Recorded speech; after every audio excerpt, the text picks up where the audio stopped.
probably live forever, ever, probably live. What's going on, people? It's your boy Tone, back with another video. Today, we are going to touch on the Breonna Taylor case. Some new allegations came out, new information. I think it's very important that we first go back and listen to what people had to say. Let's go. The Black Lives Matter narrative is getting more and more ridiculous every single day. And here we have a stunning case, Breonna Taylor, where actually every single piece of information that was provided us through the media was an absolute lie. Just an absolute lie. Like, actually nothing that they told us about this case was true. If you have been following this case from the beginning, we have been told that Breonna was an EMT, who was living life the right way, that the police officers showed up accidentally to the wrong door and shot her while she was asleep. All of it, a lie. Not even one part of it's true. Not one piece of that was true. First and foremost, Breonna Taylor was not an EMT. She had been in the past, but she had to step away from being an EMT because a car that she had rented. Let me give y'all an introduction. Most of y'all already know. If you don't know, Candace Owens, man. All right, hot takes, super viral trending takes. You know, so without further ado, let me not interrupt, but pay attention to what she's saying. Pay attention to the information that she is spreading to the masses, you guys, and how it's important to know the facts before you hop on here and start spreading your thoughts, you know what I'm saying? Or your facts, you know what I mean? Let's go. All the way back in 2016, was involved in a homicide that was being investigated. A homicide which involved her boyfriend, the one that was a drug dealer, her ex-boyfriend at the time that she has been killed, Jamarcus Glover. This is all about a very intricate drug ring that the police officers had been following for years in this town that Breonna Taylor was unfortunately at the center of. Now, I'm going to say a sentence that nobody is going to care about because the media, when you tell the truth, always ignores this sentence. Breonna Taylor did not deserve to die. It's common sense. She was mixed up with the wrong people. It's unfortunate that she's dead. You know, this is one of those instances when you're growing up and your parents tell you not to hang out with the wrong people because you can end up in the wrong circumstances and you can get yourself into trouble. This is something that we learn when we're children, when you become a teenager, when your parents are trying to guide you and make sure that you see how you assume and you assume incorrectly. You see how easily people just hop on here and these assumptions. Let's continue. Hang out with the wrong people or fall into the wrong crowd, as we like to say. But for whatever reason, this is no longer being held as a norm for Black America. It doesn't matter if we're hanging in the wrong crowd. It doesn't matter if we're actively helping our boyfriends move drugs, which is what Breonna Taylor was actually doing, okay? This is the truth. You can head and you can read all of the police investigative reports. It doesn't matter if the police had an actual warrant to be at her place, that they had been trailing her, that her name was on. So the warrant, you guys, focus on that key point. The warrant, all right? Pay attention. Come on. The warrant when they showed up at her place. It was not the wrong address. Everything the media told you was a lie. The police officers had every right to be at her property. They had been monitoring that property for weeks. They had a poll camera watching every single thing that group of people did because they were involved in meth, crack cocaine. They were moving drugs, and Jamarcus Glover was the person who was at the center of it. Okay, that's the truth. You were told that the police officer shot her while she was asleep. No, she was standing in a hallway. Right? You were told that she had nothing to do with anything and it was all an accident. It was not an accident. Okay, she was knee deep in drugs. You can actually knee deep. Log on and read the transcripts from when her ex-boyfriend, Jamarcus Glover, got arrested back in 2018. They actually recorded their jail conversations between her and the entire network of the people that were moving drugs through the neighborhood, okay? He was asking her to do things in his place. She was involved, and she was also made it very clear that she was worried because she loved him so much that he was going to end up in serious trouble one day. Unfortunately, she didn't worry enough about herself and what trouble she was going to be in one day. Okay. This is a case that comes down to personal responsibility. Of course, the most important part about this case, which no one is talking about, is that they fired first. They shot a police officer, and I shouldn't say they, I should say the guy that she was with at the time, Kenneth Walker, fired and shot a police officer before hiding behind her and running to the back of the house, and she then took all of the returning bullets from the police officer as they were... So we guys have to address the fact that the biggest thing about this case that made it interesting or made it, you know, very, very, let's say, viral was the fact that one side was saying that they didn't announce themselves. They just came through the front door and, you know, guns blazing, guns drawn. And one side was saying, I was just defending my home, defending my household. We didn't know what was going on. It was dark. No one said anything. And the other side saying, hey, we knocked or we didn't knock, didn't have to knock. And will we announce ourselves? And what have you. Now, what transpired after that, that's where things get kind of muddy, right? But pay attention to the warrant, man. Come on. In a hallway, side by side, next to each other. So The police come, they knock on the door, okay? And they say police. Why do we know that's true? Because Kenneth Walker himself verified that him and Breonna Taylor heard the knock at the door, and the neighbors came outside to speak to the police officers. The neighbors have verified that the police officer said it's the police, okay? Now, you hear people who have white guilt, and people, doesn't matter. How do they know it was the police? I don't know. Shoot first and ask questions later. I wouldn't know it was the police if you knock into the police. Okay, would you grab your gun and fire at them? Wouldn't you look out the window, check the peephole to see what's going on before the police officers barge into your house, which they have a right to do because they have a warrant on them? Do you understand that Breonna Taylor is dead? That is sad. It is the fault of Kenneth Walker for firing at a police officer. All right, so we're going to end it there, man. So that's Candace Owens' take based off a lot of, I'm not sure where she's getting her information from, you guys. But, I mean, I think this video was already, like, debunked a year ago when she posted it. I mean, a whole bunch of just misinformation, leaked. It's all just as a tool, you guys, to get everybody leaning towards her side and, you know, get the subscribers, get the likes, comments, shares, and, you know what I'm saying, go viral. So let's visit Mr. Tatum. Let's see, you know, if his take's a little different, you know, if he got some better information. Let's see what's going on, you know what I mean? Come on. They still lying about Breonna Taylor. But we have exposed the case. We have told the truth. Okay. We have given information that they are afraid to put out there. Look at the confidence is high, right? He thinks he knows what he's talking about, right?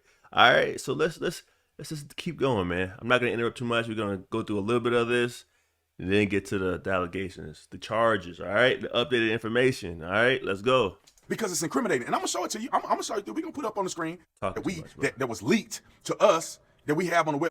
About Breonna Taylor was not an innocent little EMT, little black girl trying to make her life better. She was kneecap, thigh high deep in criminal activity with Jamarcus Glover. Another factual situation is that the warrant, she was on the warrant. This was a warrant specifically for Breonna Taylor, her house and her vehicle. Okay. Another fact, they conducted a knock warrant. They did not conduct a no-knock warrant. And this is what bothers me about this no-knock-knock situation. Breonna Taylor's case necessitated brainless city council people to create the Breonna Taylor law. Okay. I mean, not necessarily city council, but the leadership in Kentucky. We heard you. To create the Breonna Taylor law banning no-knock warrants. Riddle me this, Batman. Her case is an example of why you should use a no-knock warrant. Because they knocked on Breonna Taylor's door, which resulted in you know what.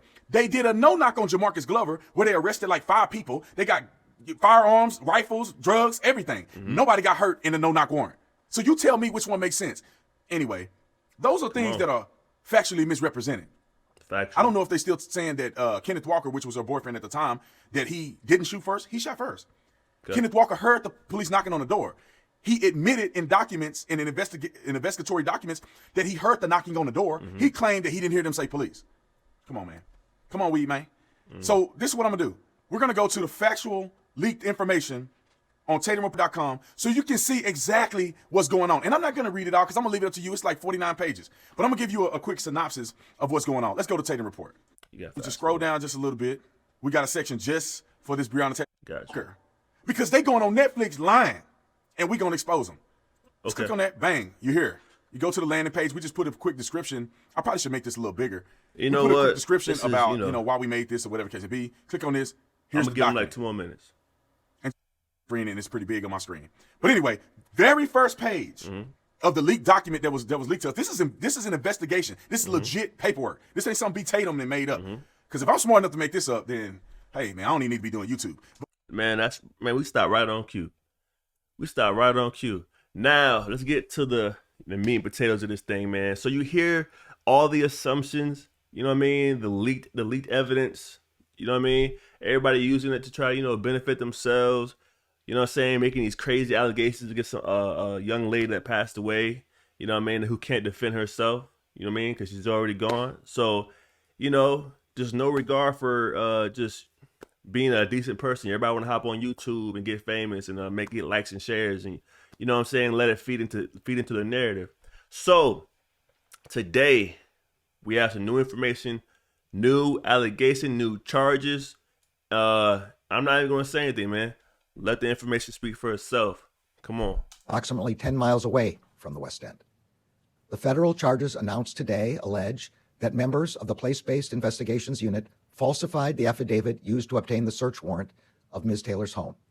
That this act... You can't make this stuff up. Run it back for the kids in the back. Run it back. Federal charges announced today allege that members of the Place-Based Investigations Unit falsified the affidavit used to obtain the search warrant That's of crazy. Ms. Taylor's home, That's crazy. that this act violated federal civil rights laws, and that those violations resulted in Ms. Taylor's death. All right, so these are still allegations. These are still charges. No one has got found guilty. But listen, man, this is a huge step forward, bro. This is huge. All right, everybody has their own little personal comments. They want little personal shots they want to take at somebody that's already passed away. Not having in regards their family. You know what I mean? Their nephews, their cousins.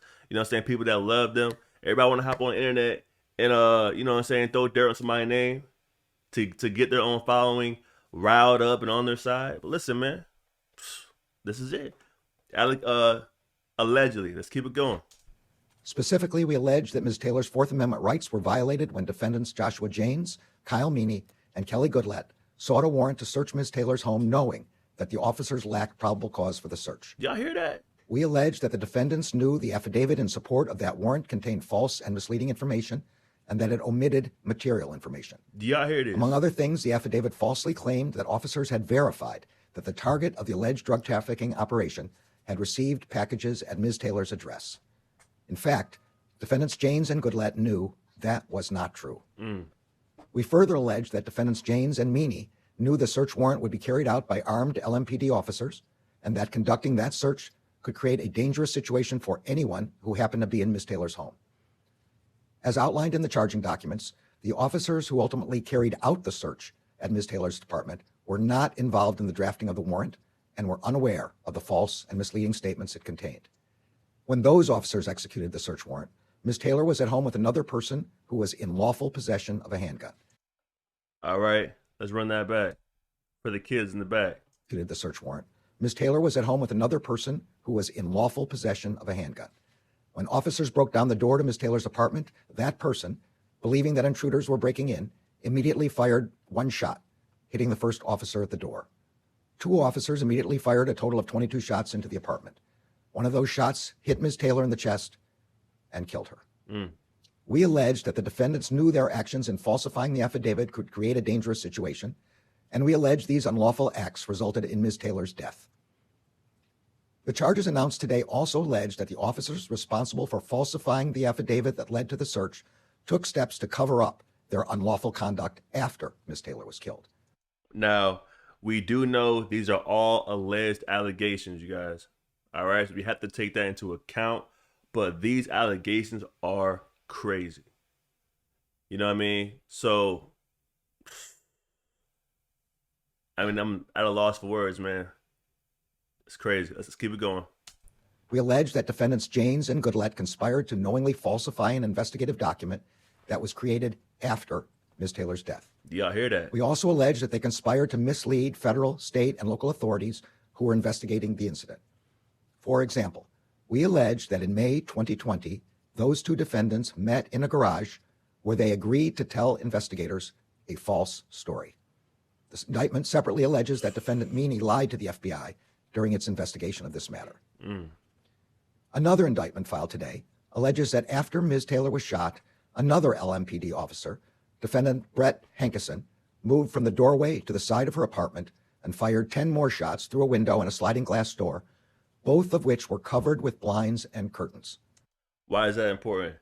That means he was firing into the home without even identifying the target. You know what I mean? He's firing into the home without seeing who he's even shooting at, bro. Think about the mindset behind that. Where's the training? That's crazy. These charges, these allegations are this is on some movie type craziness right now, bro. But it's sad. It's sad that somebody had to lose their life over. You know what I'm saying? But I'm talking too much. Let's get back to it, you guys. Let's go. Defendant Hankison has been charged with 2 civil rights offenses, alleging that he willfully used unconstitutionally excessive force while acting in his official capacity as an officer. Assistant Attorney General Kristen Clark will speak more about that aspect of the case. As in any case, the charges we announced today are allegations, and all defendants are presumed innocent until proven guilty beyond a reasonable doubt in a court of law. Before I close, I want to thank Assistant Attorney General Clark, her team in the Civil Rights Division, and the case agents at the FBI for for their tireless work on this case. We share, but we cannot fully imagine, the grief felt by Breonna Taylor's loved ones and all of those affected by the events of March 13th, 2020. Exactly. Breonna Taylor should be alive today. Absolutely. The Justice Department is committed to defending and protecting the civil rights of every person in this country. That was this department's founding purpose, and it remains our urgent mission. Attorney General Clark. All right, so we're gonna wrap it up there, you guys, and I want everybody just to sit back and look at how individuals will try to control the narrative to get likes, subscribers, you know what I'm saying, to stir the pot, to try to go viral, you know what I mean, and to come out today, and these are the charges and the allegations that are coming out against these police officers. These allegations are serious, and it just shows the irresponsibility and this recklessness, if proven guilty, and if this actually took place, of course, of law enforcement in this situation right here.